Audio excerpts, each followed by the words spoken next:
Bu aydan başlayaraq Böyük Britaniyada icbari təqaüd yaşı ləğv edilir. Artıq şirkətlər 65 yaşı tamam olanları məcburi sürətdə təqaüdə çıxara bilməyəcək.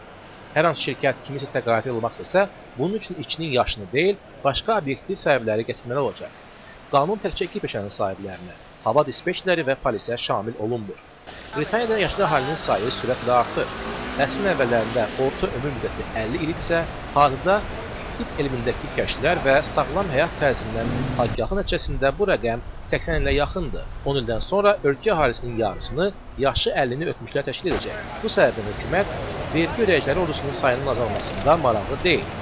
İcbari təqaüd yaşının ləğvi uğrunda kampaniya aparmış Age UK təşkilatından Christopher Brooks bu addımı salamlayır.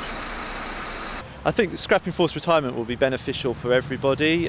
For individuals, it will give them the choice of when they stop working, and for employers, it's going to help them get greater access to the skills of older people, and also to their experience and knowledge as well, which at the moment they're too keen just to cast adrift and hire younger people.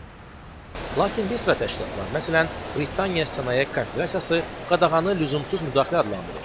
Təşkilat bilir ki, bu 4-5 işçisi olan şirkətləri çətin duruma salacaq. Belə ki, yaşlı işçilərə daha çox maaş verilir, üstəlik onlar gənclərlə müqayisədə daha çox xəstələnirlər. Amma Age UK-nin eksperti bunu əsassız iddia hesab edir. Well, some businesses, because they've been using the default retirement age for the past 5 years, they have the processes already in place that mean that's the default action that they take.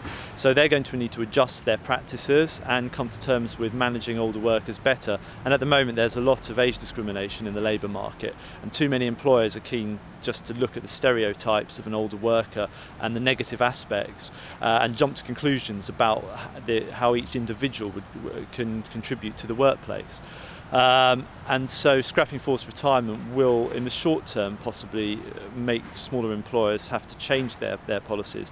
But in the medium to longer term, it will give them the opportunity to utilise the skills better and move away from an ageist culture.